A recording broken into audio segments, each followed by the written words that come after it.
cacau é importante por motivos culturais e ambientais, se é que dá para distanciar uma coisa da outra. Por motivos culturais, porque já é tão intrínseca a relação econômica desse Baixo Sul da Bahia com essa cultura, que você pode se dizer até que foi criada uma civilização cacaueira no século XX. E ambientalmente porque o cacau precisa da sombra da Mata Atlântica para sobreviver. O cacau é uma lavoura principal aqui da região. O cacau protege a parte da Mata Atlântica, emprega muita gente e o clima, as condições aqui é favorável para ter o cacau. Cacau se faz chocolate, cacau se faz produtos químicos, cacau se faz doces, geleias. Do cacau você não perde nada. A casca você pode fazer alimento para o gado. E, enfim, cacau já diz, teobroma, alimento dos deuses. Para plantar qualquer outra lavoura, você precisa derrubar mata, precisa fazer tudo. E para plantar o cacau, você não precisa derrubar mata. Você planta debaixo da mata, então você preserva a natureza, preserva tudo, né? Então, para a nossa comunidade indígena, é muito importante. Toda a pasta de dente que você usa tem cacau. Sabonete tem cacau. Ouviu? Chocolate é a coisa mais gostosa do mundo, tem cacau. Você sabe que no começo do tempo, no México, lá para aquela região, quando os espanhóis levaram o cacau para a Europa e começaram a fazer chocolate, era proibido os frades tomar o cacau porque disse que era, dava erótico, era uma bebida erótica. Então o cacau tem inclusive essa... O cultivo do cacau na região sul da Bahia foi fundamental na formação de uma sociedade com características tão próprias que pode ser considerada uma civilização regional. O escritor Jorge Amado é um de seus maiores expoentes. Sua obra teve importante papel na criação e difusão do imaginário regional.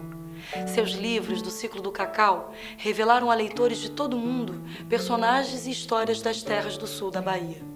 O cacau é originário do México, na América Central, e depois veio para a Amazônia. Da Amazônia chegou aqui no sul da Bahia, que foram as terras que ele encontrou o seu verdadeiro hábitat. A região sul da Bahia é a principal produtora de cacau no Brasil. É formada por aproximadamente 90 municípios e tem cerca de 2 milhões de habitantes. Para os maias, uma civilização americana que teve seu apogeu há mais de 1000 anos, o cacau era sagrado.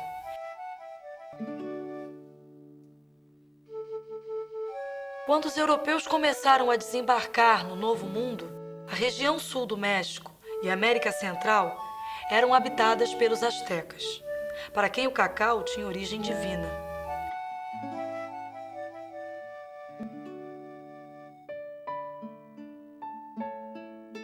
O primeiro contato de um europeu com o cacau foi provavelmente em 1502, quando astecas de uma ilha do Caribe ofereceram sementes da planta a Cristóvão Colombo. Colombo e sua tripulação não teriam apreciado a bebida preparada com o cacau, chamada chocolate. Servido frio, o chocolate era uma mistura espumante das sementes de cacau com milho, pimentas variadas, baunilha, cravo e outros ingredientes. A bebida era considerada fonte de sabedoria e energia sexual e física, possibilitando aos guerreiros enfrentarem longas caminhadas e batalhas. Além disso, cacau era utilizado pelos astecas como moeda. Transações comerciais e tributos ao imperador podiam ser pagos com amêndoas de cacau. Em 1519, o conquistador espanhol Hernán Cortés chegou com sua expedição à América em busca do ouro do Eldorado. Cortés foi provavelmente o primeiro europeu a perceber o valor do cacau. Frustrado com sua busca por ouro, dedicou-se à lavoura cacaueira no Caribe. Outros espanhóis seguiram seu exemplo. Em 1580, a primeira fábrica de processamento de cacau foi inaugurada na Espanha. A partir daí, o gosto pelo chocolate foi aos poucos sendo difundido pelo resto da Europa.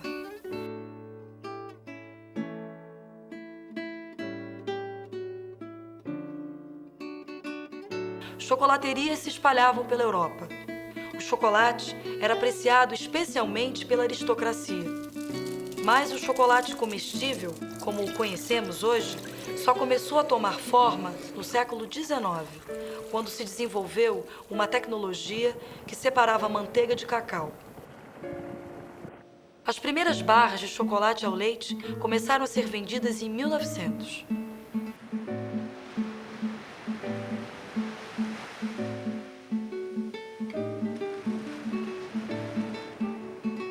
O cacau foi introduzido no sul da Bahia em 1746. Mas foi só na primeira metade do século XIX que a lavoura cacaueira começou a se desenvolver.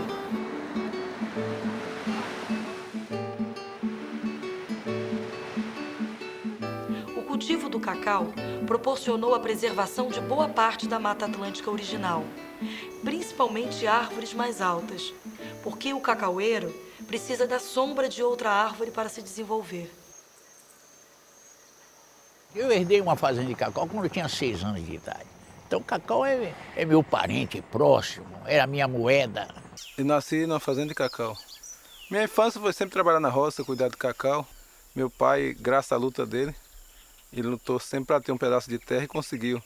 Meu pai era um pequeno negociante, custeava meus estudos, comprando cacau, trocando, vendendo.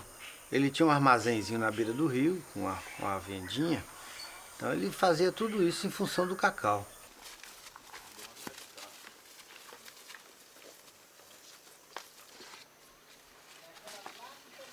Homens escreviam, homens que haviam ido antes, e contavam que o dinheiro era fácil, que era fácil também conseguir um pedaço grande de terra e plantá-la com uma árvore que se chamava cacaueiro, que dava frutos cor de ouro, que valiam mais que o próprio ouro. A terra estava na frente dos que chegavam e não era ainda de ninguém. Seria de todo aquele que tivesse coragem de entrar mata dentro, fazer queimadas, plantar cacau, milho e mandioca, comer alguns anos farinha e caça, até que o cacau começasse a frutificar. Então era riqueza, dinheiro que um homem não podia gastar. Casa na cidade, charutos, botinas rangideiras.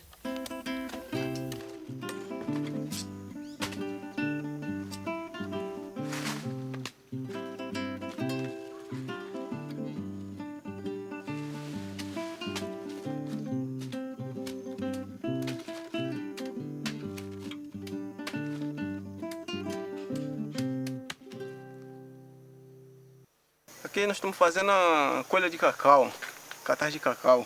Aqui nós temos a vara, aqui temos o podão, temos aqui a farda de trabalho, temos o facão, que é aqui também de colher, né, de cortar a mata. E tem a borracheira, que é para de inseto, para livrar os insetos.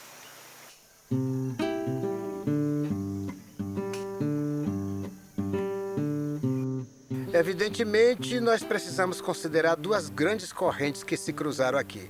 Negros oriundos ainda do sistema de escravidão do tempo do engenho de açúcar e negros que vieram já para a colonização das terras do cacau, vindos principalmente das terras do norte do Brasil, nordeste do Brasil e também de Salvador. Esses homens e essas mulheres de origem negra construíram células iniciais dessa cultura de resistência, que por mais que eles estivessem misturados aos demais populares, na verdade eles conservavam consigo traços muito característicos de sua cultura. Tanto trabalhavam na lavoura como serviam de guarda-costas também. Entre 1850 e 1900, chegaram várias famílias de Portugal, do Líbano, aqui para a região, todas em busca do ouro que dava nos pés. E minha família foi uma dessas tantas de imigrantes soares, portugueses, que vieram buscar essa nova fronteira agrícola. A imigração, a chegada dos alemães aqui para Ilhéus, data desde 1822. Já eles estavam descobrindo o Brasil e chegando aqui perto de Ilhéus. Com a chegada dos alemães, começaram os holandeses, franceses, polonês, que é de onde vem a minha família, né? Meu bisavô, ele era suíço, do cantão de Schaffhausen. Lá ele foi convidado para vir para a Bahia junto com um amigo.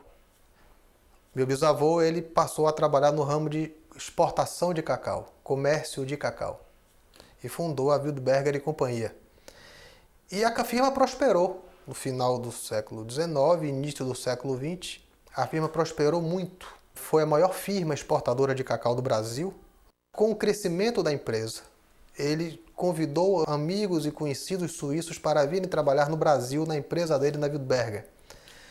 Com isso, as pessoas vinham da Suíça para cá como funcionários. Aqui vinham solteiros, a grande maioria, criavam raízes, casavam-se com brasileiros e formaram novas famílias, e a imigração ela se desenvolveu. Hoje as grandes fortunas, Nicodemo Barreto, e quase todos eram sergipanos, viu?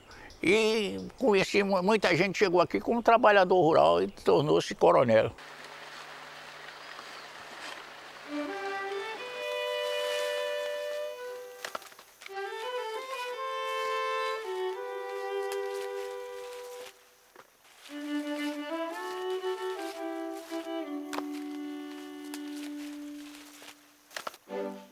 A bandeira que a gente colhe, derruba no chão, depois vai e arruma, aí fica a bandeira. Faz a bandeirinha.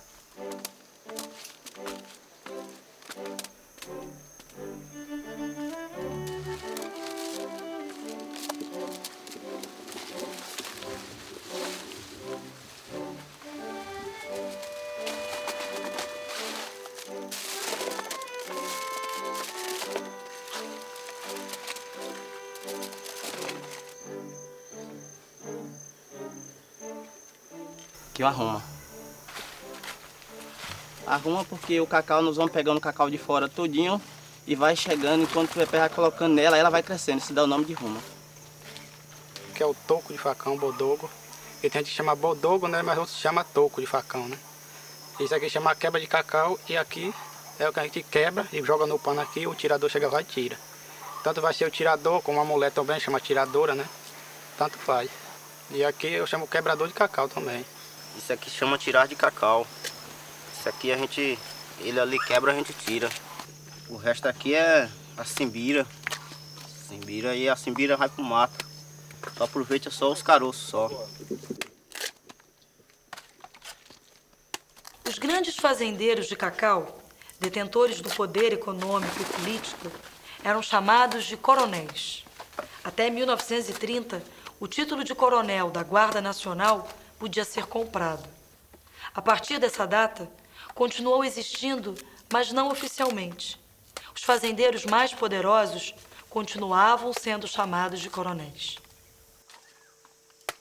Esse título de coronel existia no Brasil inteiro. O Império criou a Guarda Nacional. Era um exército sem soldado. Tinha de coronel alferes. E o sujeito, como dá o título de conde, de barão, de comendador, esse título, essas patentes da Guarda Nacional eram vendidas pelo governo aos vaidosos, aos homens que enriqueciam, que queriam ter um título. Meu avô, chegou a ser a quarta fortuna quase da Bahia, ele foi um desbravador de terra. Ele veio de Aracaju, Tobias Barreto, a cidade de Sergipe, casou com a minha avó, que era uma pessoa assim, certa situação. Sempre você vinha trabalhar no armazém. E ali ele passou a dono, sócio, e conseguiu fazer um império quase de fazenda de cacau. Meu avô tinha quase 18 fazendas. A lembrança que tinha aquele coronel, aquela pessoa que quando chegava todo mundo se arrepiava, todo mundo tinha medo. Aí chegou o coronel fulano de tal, aquele dono do cacau, né? Então é assim uma figura de uma pessoa prepotente, uma pessoa que dominava a região. Então todo mundo sentia o medo de que chegou o coronel, todo mundo tinha que fazer reverência a esse coronel que chegou. O termo coronel significa, bota bem a hierarquia. Hierarquia mesmo militarizante. Você tinha um senhor feudal, você tinha terra, você tinha propriedades, você tinha toda uma estrutura hierárquica, você tinha os trabalhadores, braçais, você tinha os jagunços, Até porque a disputa de terra, como fazenda de cacau não tem cerca. Depois eu vou até lhe mostrar. Tem os morões, então é muito comum, era comum até pegar na calada da noite, o morão estava aqui, marcava, daqui a pouco aparecia para lá, 500 metros na frente. Raro eram os que não eram violentos. A maioria, todos eram violentos. Mandava prender, mandava bater. Olha, muito povo da gente, eles mataram mesmo. Né? O pessoal da gente que teve condições de sobreviver, que correu para outras aldeias. Né? O pessoal da gente, na época que os coronel chegou aqui para invadir a nossa área aqui, aí eles botaram o pessoal para correr e depois o pessoal da gente mesmo corria para mata, que aqui tem muita loca de pedra, de noite o pessoal para viver, para comer alguma coisa, tinha de vir roubar o que era dele mesmo. Essa foto é o coronel Basílio Francisco de Oliveira. Ele é avô de minha mulher. Ele é o personagem de Jorge Amado em Terra do Sem Fim. É o coronel Horácio da Silveira, que abre uma luta com os badarós, que precisou vir uma força policial até aqui. E ele não foi preso porque fugiu para Salto da Divisa e ficou durante 2 anos no Salto da Divisa sob a proteção do coronel Orozimo Nonato. Foi quem era o senhor de baraço e cutelo lá em Salto da Divisa. Eu lembro, domingo de manhã, eu ia pegar, a gente tinha aquele almoço em família, domingo de tarde a gente almoçava todo mundo, depois meu avô ia no escritório dele, tinha um diploma de coronel da Guarda Nacional, uma espada, e aí ele ia, aí abria o cofre, aí dava uma notinha fazia fila de neto e dava aquela notinha, então beijava a mão dele.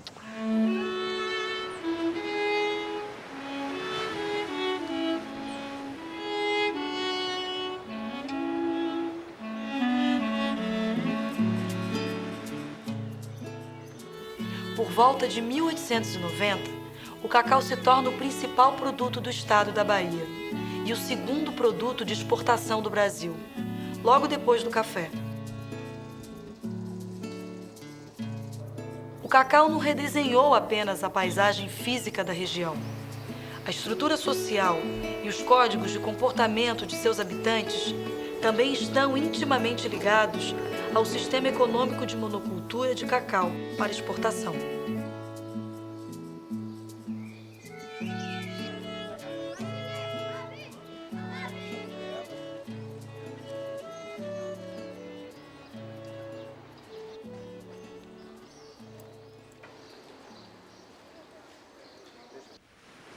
A árvore que influía em Ilhéus era a árvore do cacau, se bem não se visse nenhuma em toda a cidade. Mas era ela que estava por detrás de toda a vida de São Jorge dos Ilhéus, por detrás de cada negócio que era feito, de cada casa construída, de cada armazém, de cada loja que era aberta, de cada caso de amor, de cada tiro trocado na rua. E sobre a cidade pairavam, vindo dos armazéns de depósito, dos vagões da estrada de ferro, dos porões dos navios, das carroças e da gente, um cheiro de chocolate, que é o cheiro de cacau seco.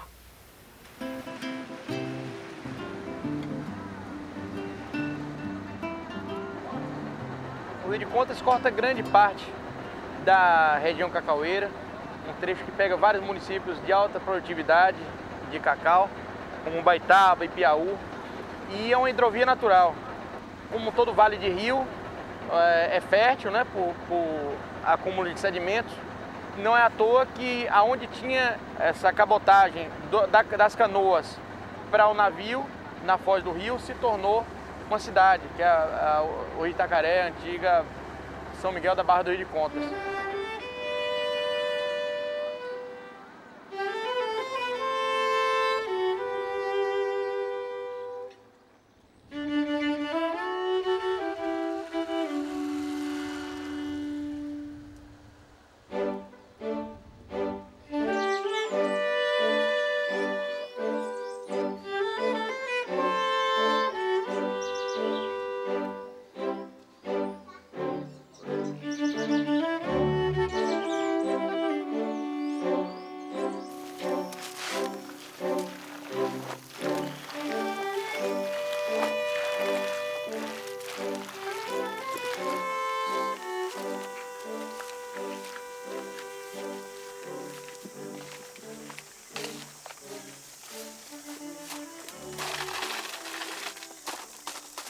Esse trabalho aqui é um trabalho que se chama troperagem de cacau, troperar o cacau. Quando é pouco cacau, coloca com animais só. Quando é muito, coloca com 2, 3 animais, 4. Aí depende o tanto do cacau. Se for muito, quanto mais animal, melhor é. Agora nós vamos levar pro puxo, pro secador. Que ela bate no puxo, esse cacau.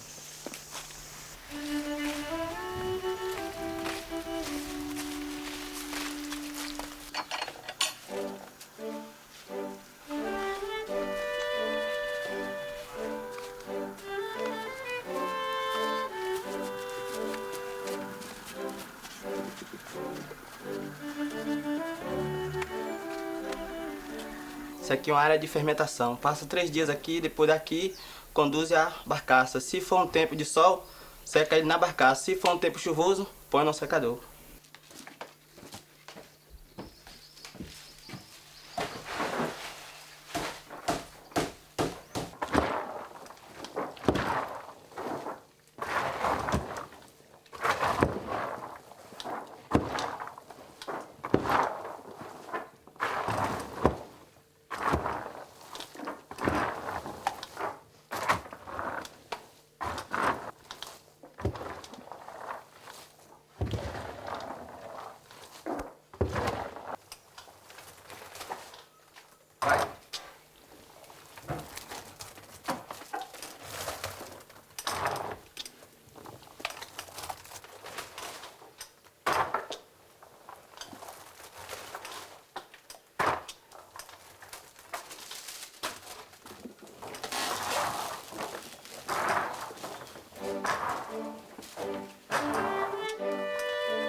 Nós vivíamos aqui numa monocultura. E a monocultura, ela é muito vulnerável em termos de econômicos, né? Nós tínhamos uma classe de pessoas que viviam bem e uma classe de miseráveis. Essa era a grande realidade. O dinheiro, ele circulava. Mas ele não circulava tanto aqui em Itabuna como circulava fora. Porque muitas pessoas eram fazendeiros que moravam em outras cidades, moravam em Salvador, Rio de Janeiro, São Paulo, comercializavam as suas amêndoas de cacau, viajavam para a Europa, às vezes nem vinham aqui com regularidade. Era tudo muito fácil, era tudo. Se administrava uma empresa do Rio de Janeiro. Ela nunca foi encarado como negócio, como empresa, como entidade produtiva. Era uma dádiva dos deuses mesmo. Assim. Uma vez por ano ligava para o administrador e falava, tá na hora de colher. Manda aí, quanto deu esse ano? O próprio filho do fazendeiro, ele não conseguia... Ele tinha tudo. Ele não conseguia galgar nada, ele chegava a ser quase um parasita, a maior parte, vamos dizer assim, não foi o caso de meu pai. Os filhos dos coronéis estudavam em Paris, estudavam no Rio de Janeiro, estudavam em Salvador, estudavam em Ilhéus. O que é que aconteceu? Eles não se preocuparam, achavam que o cacau ia ser o eterno fruto, 200, 300 anos, como a implantação foi há 250 anos. Eles já sabem que aquilo não acabava. Então, não cuidaram da árvore, não repuseram o que tiraram da terra e, pior de tudo, deixaram o filho dos macaqueiros, todo mundo burro. Macaqueiro, naquela época, eram as pessoas que trabalhavam no cacau e matavam o macaco para comer. Então, eles eram chamados de macaqueiros. Na verdade, o negro trabalhador desta região, ele foi muito mais estigmatizado até mesmo pela questão do preconceito da cor da pele. Então ele nunca foi valorizado, nem na sua mão de obra, nem no seu saber, nem do ponto de vista de exercer a cidadania. Foram pessoas sempre expoliadas e expropriadas, inclusive do seu próprio saber.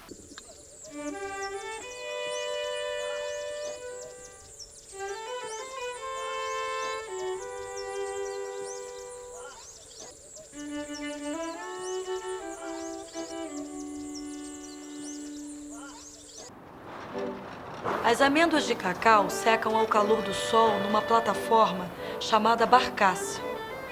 Quando chove e durante a noite, as barcaças são fechadas para proteger as amêndoas da umidade. Se o clima estiver muito úmido, o cacau é secado artificialmente numa estufa.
A lavoura cacaueira Passou por várias crises desde que o cacau se estabeleceu como o principal produto da região sul da Bahia.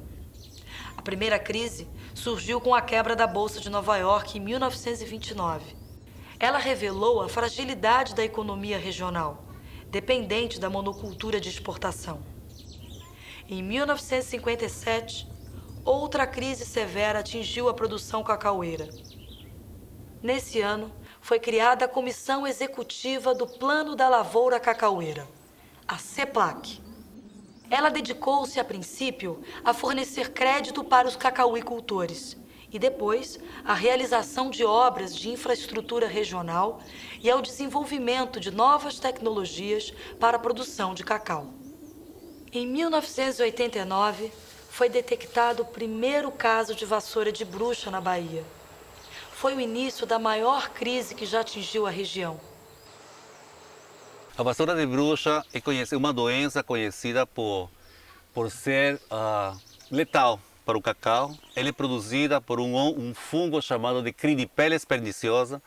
E acontece que o Cridipelles pernicioso o que faz é atacar as partes meristemáticas, aquelas partes tenras da planta do cacau. Ele ataca e ocasiona um super brotamento, como você pode ver em essa vassoura seca, que quer dizer que ela prolifera, tem muitos galhos ou muitas raminhas que estão saindo ao mesmo tempo, e por isso que se chama de vassoura de bruxa.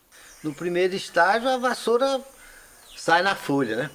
No segundo sai no fruto. No terceiro estágio ela matou o pé de cacau. Não tem doutor que dê jeito, a não ser cortar, meter a motosserra e plantar. Ela é violenta. O aparecimento da vassoura de bruxa desestruturou a economia da região. A produção de cacau caiu drasticamente nos anos seguintes. Fazendas foram abandonadas e milhares de trabalhadores perderam o emprego. Um empobrecimento geral. Ele nivelou todo mundo. Eu, por exemplo, cheguei a colher 6, 7, 8 mil arroz de cacau. Hoje eu colho 800, 700. Muitas vezes os impostos da fazenda eu pago com a minha aposentadoria. A vassoura de bruxa caiu na hora certa pra gente, né? Porque nós vivíamos aqui a guerra era muito mais pior com os fazendeiros, com os coronel aí, de que antes era muito mais pior do que agora, porque quando a vassoura de bruxa entrou nessas horas de cacau, o fazendeiro parou mais de pagar pistoleiro para matar o pessoal da gente e tudo, né? Quando tinha o cacau, a gente trabalhava. Quando a vassoura de bruxa chegou, acabou o cacau. A gente, inclusive, na vassoura de bruxa, a gente ficou desempregado. Os patrões despachou a gente, que não tinha condições da gente trabalhar mais sem ter produção. Então, aí despacharam a gente, quase sem direito a nada. Aí a crise da vassoura de bruxa já estava no MST. Então é outra dimensão que a gente enfrentou a vassoura de bruxa e a vassoura de bruxa foi o que deu oportunidade de a gente ocupar as áreas do cacau. Mesmo com a vassoura de bruxa, com a decadência, com todo o problema, eles não aceitavam nem a sociedade da cidadezinha, que é de Arataca, nem tampouco o fazendeiro. Mesmo desapropriado, mesmo com emissão de posse, tiveram que fazer outra ocupação aqui nessa área. Parece meio sádico falar, parece meio masoquista, aliás, que a gente sofreu, mas foi bom para a região. A produtividade da lavoura cacaueira na Bahia sempre teve entre 30 e 40 arrobas por hectare. Na África, por ser mão de obra intensiva, sempre teve perto de 100 hectares. Na Ásia, por ser tecnologia intensiva, passando de 100 arrobas por hectare. Então, agora com a doença teve que se renovar a lavoura, buscar produtividade, e com isso aí, hoje em dia, você fala de uma roça de cacau com 80 arrobas por hectare, 130, 150, não é irreal.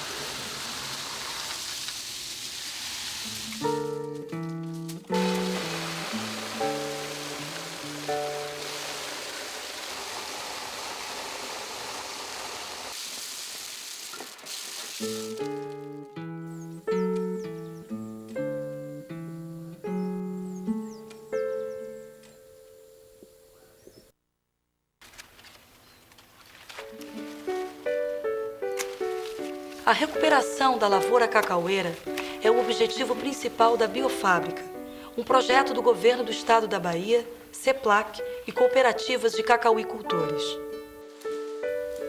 De pés de cacau resistentes à vassoura de bruxa, são retirados os clones, que são fragmentos utilizados na produção de mudas resistentes à praga.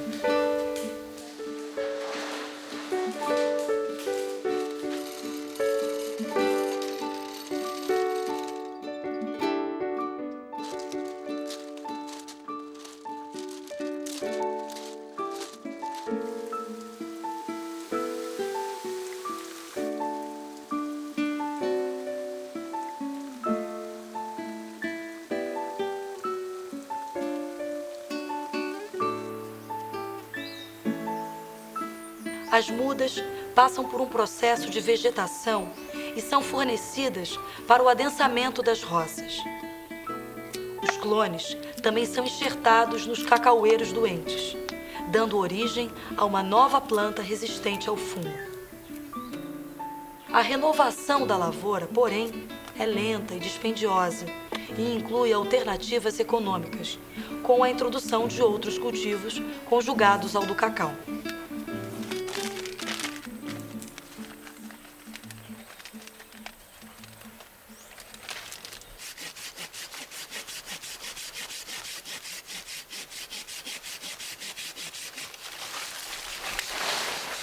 Esse trabalho aqui é chamado de decepa, né? É uma fase que, quando o clone cresce, a enxertia do cacaueiro cresce, temos que eliminar a antiga árvore, entendeu? E é uma prática que tem que ser feita nesse serviço aqui da enxertia. Esse instrumento aqui se chama serra de poda, né? Geralmente se usa um motosserra, um pequeno motosserra para áreas maiores, mas quando é roça de pequeno porte, aí a gente usa esse instrumento que chamamos de serra de poda.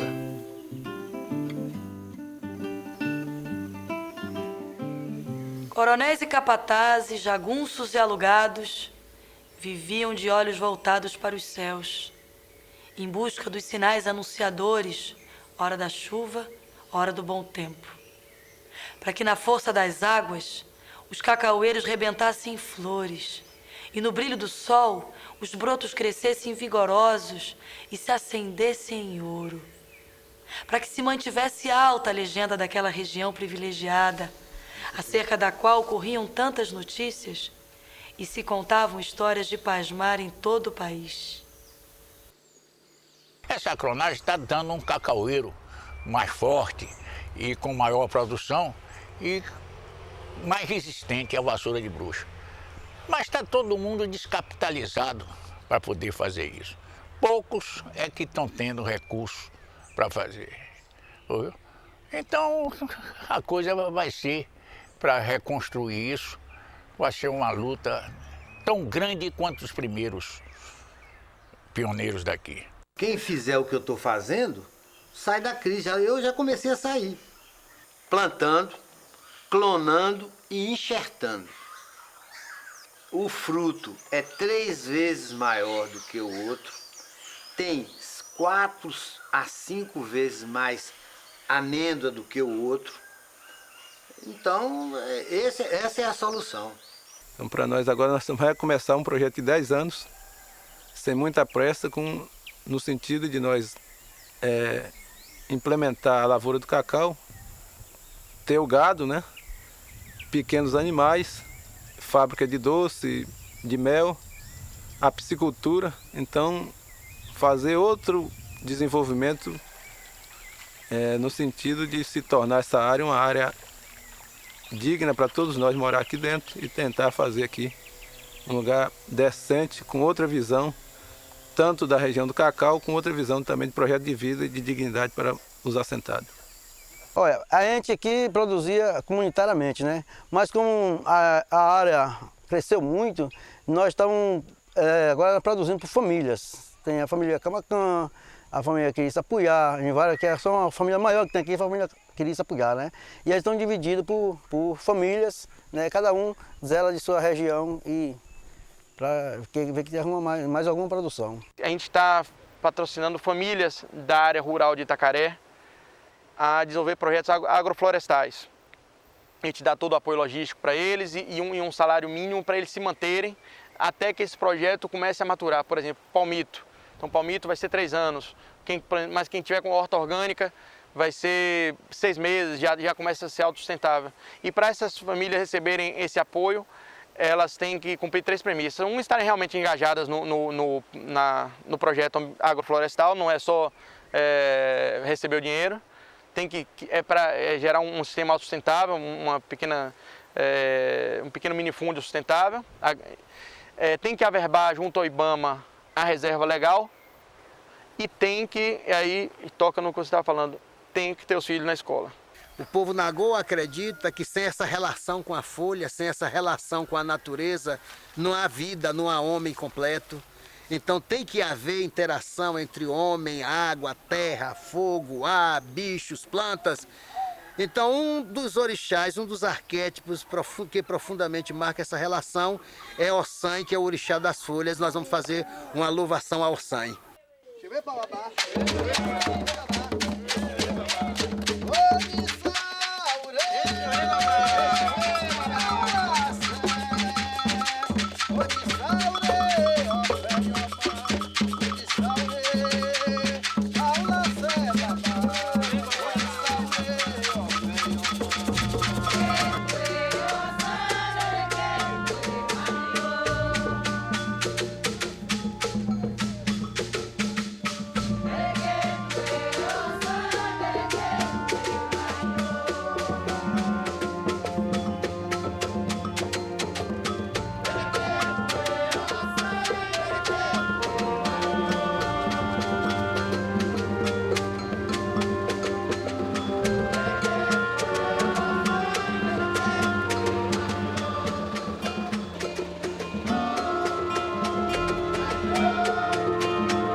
Aguarda um pouco.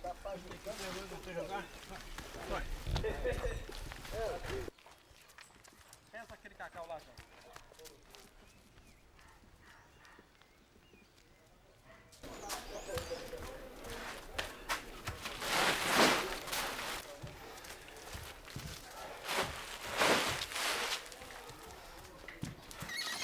Fica ligado 2 carros para você levar as coisas que você comprou agora.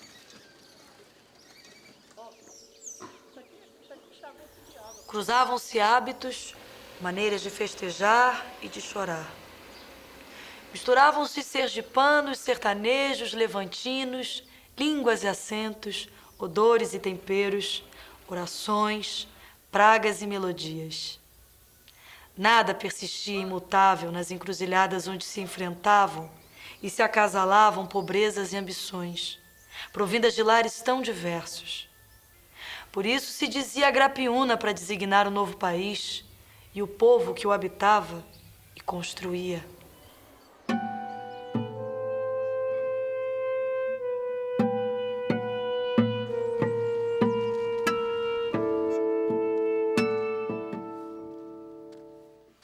Só vai ficar em cacau quem realmente gostar e gastar. E só vai ficar com cacau também à margem do rio Jequitinhonha, que são as terras mais férteis do mundo. Ganham até do rio Nilo. Então essa região mudou. Essa região tem que ter outras características, outros projetos de vida que possam... O cacau pode ser o carro-chefe, mas o cacau não pode ser o determinante das nossas vidas aqui. Porque é uma lavoura, é um produto de exportação. Então nós não podemos entrar no produto de exportação, porque depois vai vir outra crise de novo, né? A monocultura leva a crise. A lavoura cacaueira vai se alongar por muito tempo. O que acabou foi a monocultura cacaueira. Então você vai ter aqui na região outras alternativas, por exemplo, criação de animais silvestres, catitu, você cercar uma roça de cacau e colocar catetos, você plantar palmito, pupunha, ecoturismo, fruticultura. Então nós temos que basear aqui numa agricultura sustentável, no meio ambiente, na floresta, voltar a um projeto de vida, piscicultura, gado, então enfim, modificar essa região racionalmente com condições da gente produzir aqui uma vida, tanto a vida animal como a vida humana. É o futuro de nossos filhos, né? O futuro de nosso povo é a mata, né? Sem a mata a gente foge a chuva, acaba tudo, né? A água. Então por isso nós preservamos o cacau, porque nós não pode das matas, que se a gente derrubar o cacau ou derrubar a mata, acaba com tudo. Então a gente não quer isso, a gente vai preservar o cacau e continuar a plantar cacau na região, porque a gente também quer mostrar para o branco que nós sabemos produzir, nós sabemos lutar com o cacau. Ou seja, você sai daquele círculo que era um círculo de preguiçoso, e eu posso falar, se um paulista falar eu não vou gostar, mas eu como baiano eu posso falar, de um círculo preguiçoso de extrativismo. Eu acredito, não para mim, mas meus netos ainda vão colher cacau. Uma nova vida começara com o aparecimento do cacau. O que acontecerá antes não contava. Engenhos e alambiques, plantações de cana e de café, legendas e histórias, tudo havia desaparecido para sempre. Cresciam agora as roças de cacau, as novas legendas e histórias, narrando como os homens lutaram entre si pela posse da terra. Os cegos cantadores levavam pelas feiras, até o mais distante sertão, os nomes e os feitos dos homens do cacau, a fama daquela região.